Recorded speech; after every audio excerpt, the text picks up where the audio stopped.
And again, folks, Matt Boyle here for Breitbart News at the Republican National Convention in Milwaukee, Wisconsin. We're joined here now by Chairman Jason Smith of the House Ways and Means Committee, Congressman from the great state of Missouri. Sir, really want to thank you for joining us here at the Republican National Convention. The energy here is really palpable. What do you say? It's great. What we've witnessed the last couple nights is the unity that's within the Republican Party. In my involvement, I have not seen this type of unity. We saw that last night with Nikki Haley speaking, Ron DeSantis, Ted Cruz, just all over the board, and it was quite good to see. We should be the party that we like addition, not subtraction, of our people. Yeah, it's really special, and I think that, obviously what happened on Saturday night, I really think has brought people together.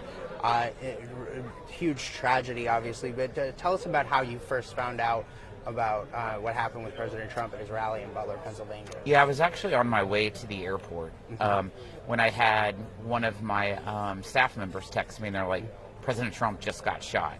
And I'm like, what? Then talk to him immediately. Figure out, and then you see that video, like every American saw. He dropped to the ground. Is he alive? That was the first thing that you're thinking of. It was so powerful to see him a little bit later just jump up and put the fist in the air. That sent a message not to every American, but to every leader in the world, that the United States had strength. Nothing was going to stop us. Nothing was going to stop him. It's exactly the leadership that Americans are wanting. So when you saw him come out on Monday night here at the convention, I mean, it was an extremely powerful moment. Even Chris Wallace on CNN had to admit, he says he's been at every convention dating back to the 1960s. He's never seen a moment like that.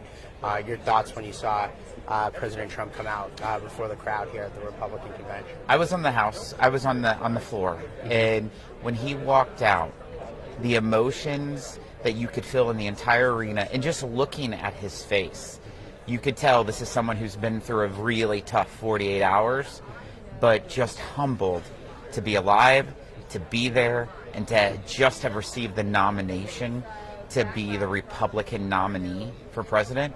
It was pretty special.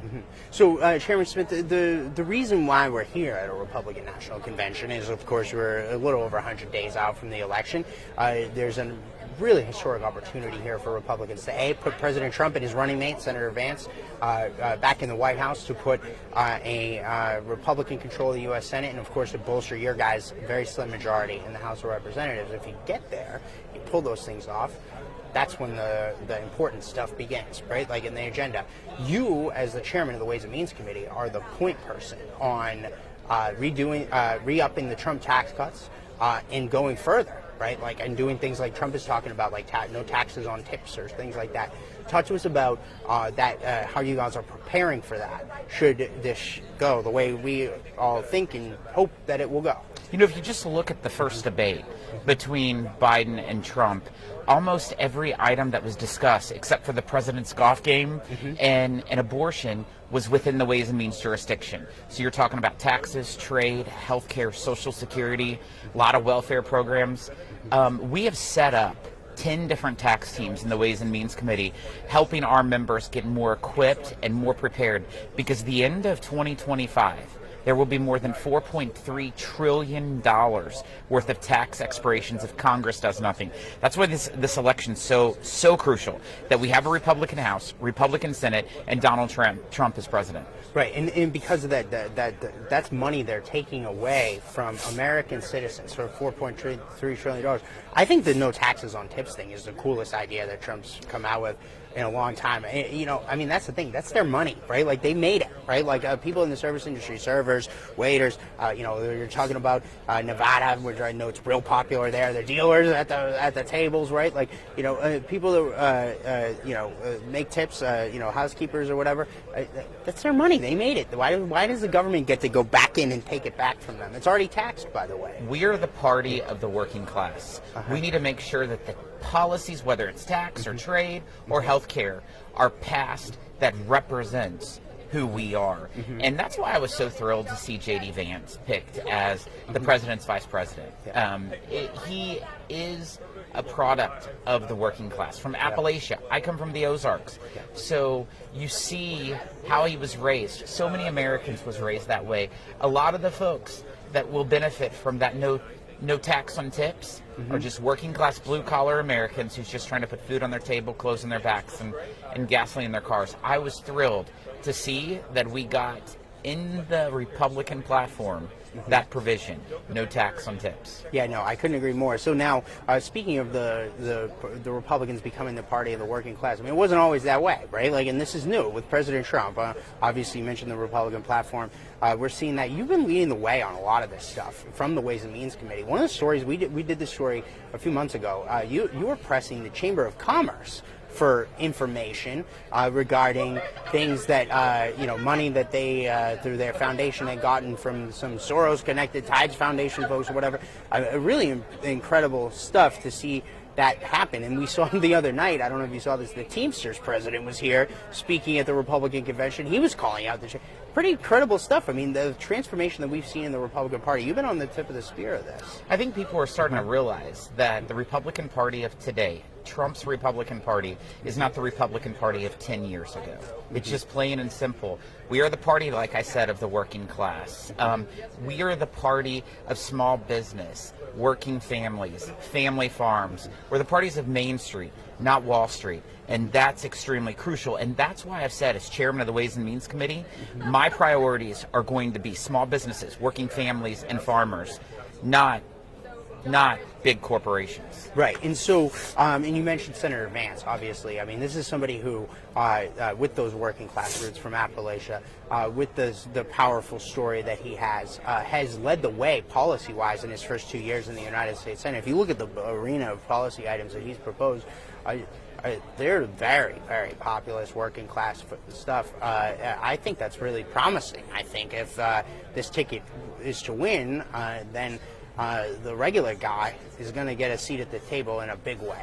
Without a doubt, Senator Vance will work in such an aggressive fashion when he's vice president to implement the administration's priorities to delivering for working families. He has shown that as a senator the last 2 years, and that, I believe, is one of the main reasons why President Trump picked JD to be there, is to make sure he has that ally to help push his priorities to deliver for Americans. Right. Okay. So now you mentioned some of the other things that came up in that debate that all fall into the Ways and Means jurisdiction. I mean, you guys are going to be a very busy committee next year, right? Like, so what's the first order of business? Let's say Republicans hold the House, take the Senate, take the White House. What does Chairman Jason Smith do on the first day of Congress next year? We need to get the tax cut bill passed in the first quarter of Congress next year. Get it over to the Senate, get it on the president's desk. Get it done. It is too important that all of these provisions that are expiring at the end of December 25, we don't need to wait. We don't need to slow down. Trump needs to get this economy back on track. We've seen inflation go up 20.1% since Joe Biden's been in office. We have individuals who have more than $1 trillion worth of credit card debt. Interest rates are the highest they've been in 3 decades. These are things that Donald Trump needs to change, and he'll do it. Right. Okay. So now I heard the word Bidenflation last night on the stage, which was really positive to see. We've been calling it Bidenflation for years at Breitbart, so that was a big deal. That's what it is. That's what it is, right? Like, and so, but if the government were to take that $4.3 trillion from taxpayers that we're talking about here, that would happen if these tax cuts are not extended, right?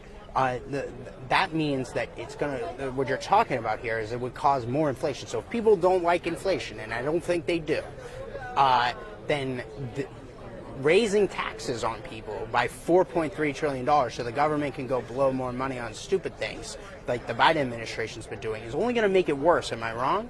Every American will face a tax increase if these expirations happen. Every single American. For example, the child tax credit goes from $2,000 cut in half to $1,000 per child. The standard deduction, which 91% of Americans use when they file their taxes, that gets cut in half, $12,000 down to $6,000. Those are real consequences on real people of all different levels of income. Right. Really incredible stuff. Chairman Jason Smith of the Ways and Means Committee, where can people, we've got millions of readers and listeners and viewers at Breitbart, where can they go to get involved, help you guys out, learn more about what the Ways and Means Committee is doing? Perfect. You can just follow us on social media. Rep Jason Smith will lead you to the Ways and Means Committee website. We have a lot of portals where people can put information. For example, we have the whistleblower portal that brought a couple whistleblowers to the Ways and Means Committee. You guys have been doing some great investigations, too. If anyone has anything, feel free to drop us a note. All right. Thank you, Chairman. Thanks for joining us here. Thank you.